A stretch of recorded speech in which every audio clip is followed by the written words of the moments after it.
Okay, I'd just like to talk basically about how to teach kids and babies. In this case, kids particularly. Basically, every time you teach kids, babies, adults, whatever, you need a lesson flow. The lesson flow I normally use is more like you start the class, you have your introduction, warm-up time, you warm everyone up. They've been speaking Japanese outside, so you just refresh their mind, make sure that they're thinking about English. You have vocabulary time. To speak any language, I personally think to speak a language you need vocabulary. Try to build up their vocabulary.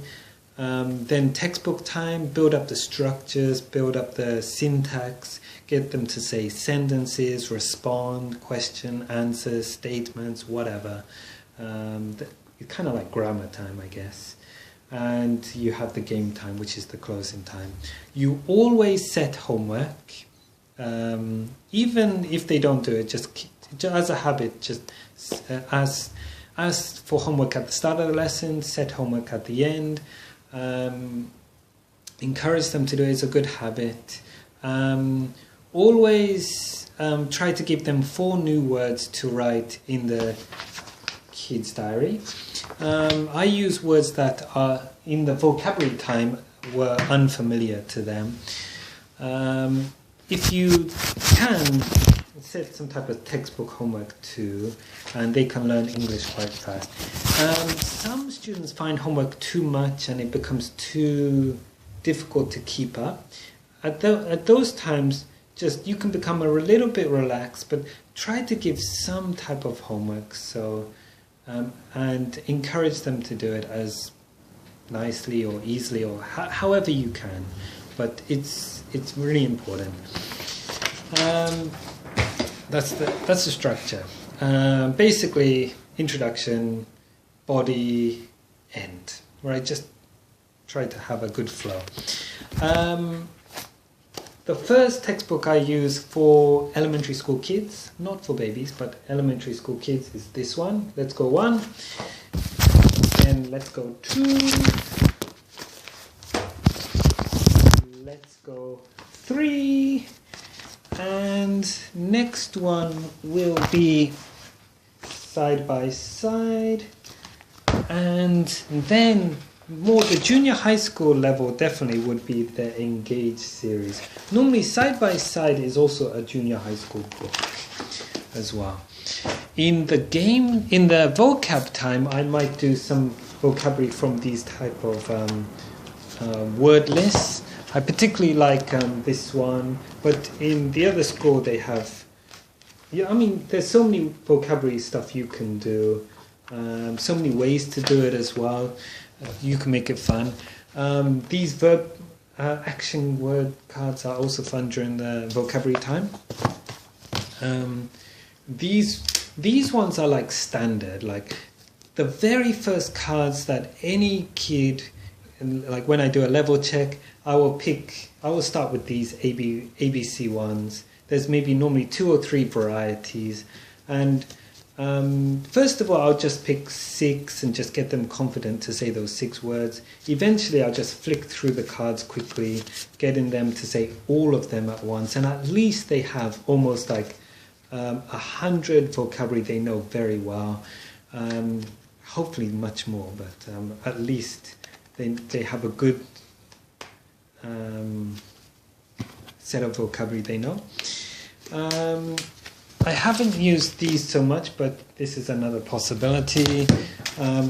You can these ones, website ones, whatever you think of. The vocabulary time, you can use them. And recently I made an online vocabulary program. You can use that too.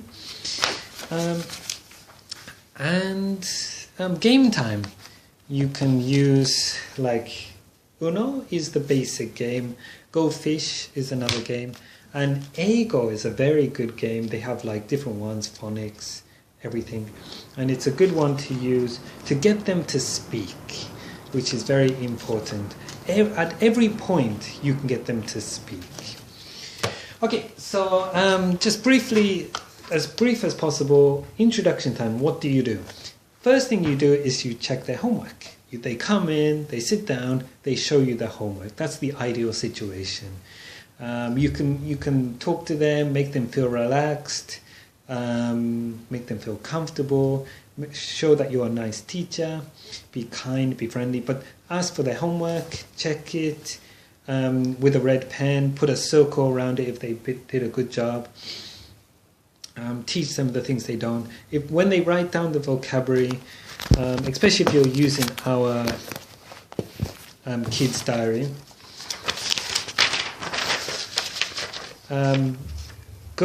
you would write down 4 words. They will write it maybe 2 or 3 times, and each time they say the word, you will circle it, and then you do randomly, keeping on getting them to say the words, and hopefully they will really understand the sight of the word and how to say it, and build up their phonetic ability. This one I normally don't do with the younger kids, but this one they can draw a picture of this vocabulary.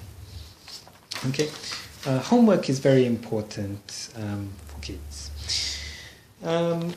So I do the homework. Then next thing will be the warm-up or icebreaker. I might... normally it's kind of like a review. I would think what they did last lesson, review that. It could be these words. I might go, what's this? It's a yarn, good job. And normally they should know these words already. And then I will introduce something new, which is part number 2, vocabulary. And for example, these ones are split up into red dots and black dots, and so I might go through this. Walk, kick. You can use a lot if they're good. Don't use a little if they're not so good, and just build up their confidence to say it, to read it if you want, to write it. And when they struggle with a word, keep it in your mind so you can use it for the diary. And when you do the diary time, this is what I highly recommend. I hope you can do. You would say, for example, what's this? Laugh. Good job. Can you write it? L A U G H. If they don't know the alphabet, just go with the ABC chart. Run through the alphabet, A, B, C, D, E, F, G, da, da, da, and you can point to the letters. So it will look like this. Okay, laugh, L. Okay, write down this one. Omoji, A, komoji, A, U. Okay, and at this time, just for them to practice writing it is good enough.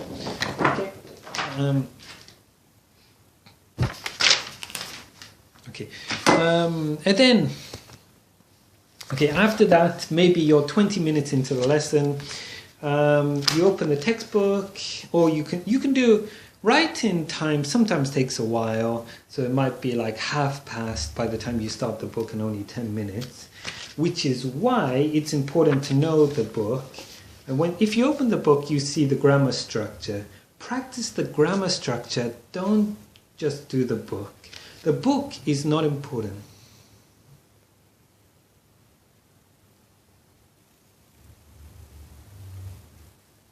Okay, the book is not as important as the grammar structure. Just remember that. So in this case, this is, what does a veterinarian do? He helps animals. This is let's go 3, so it's a little bit more difficult.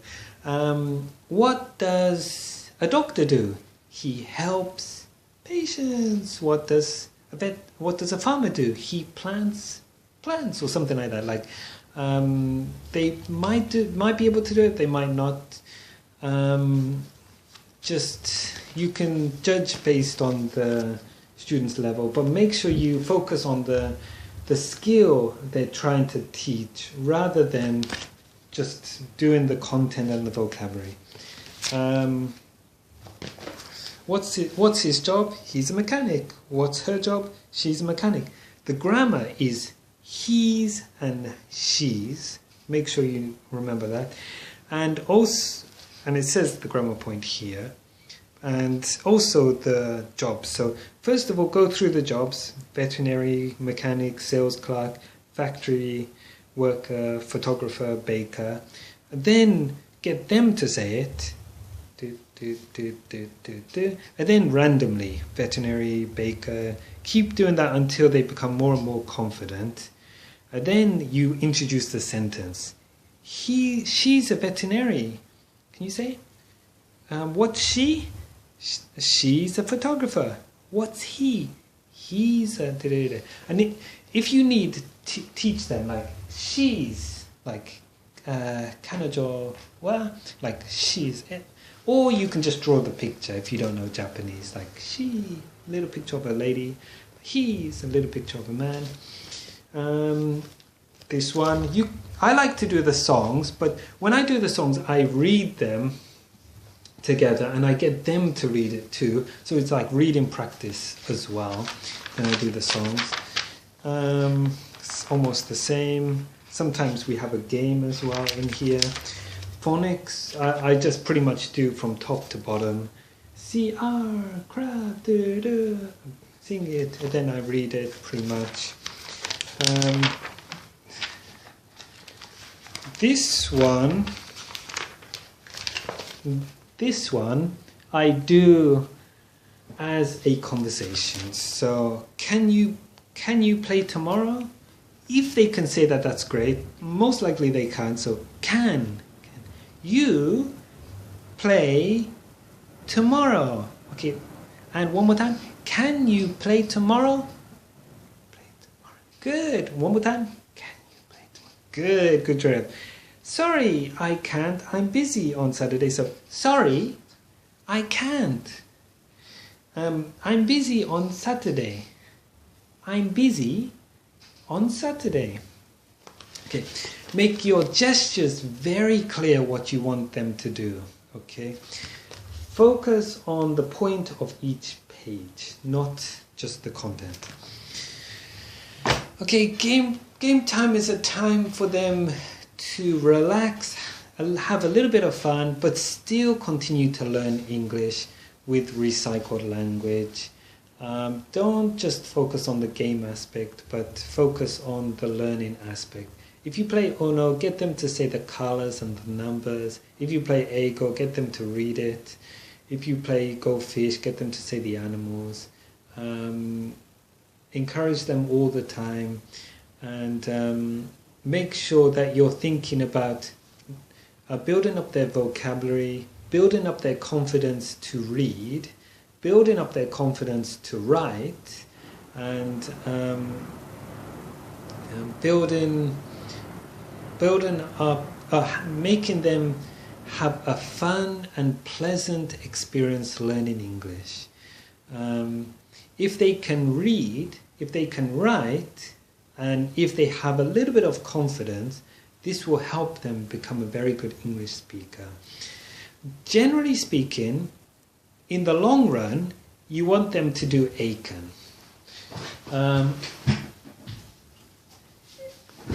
Eiken has 5, 4, 3, 2, 1. 1 is the hardest. Jiro Eiken is for kids.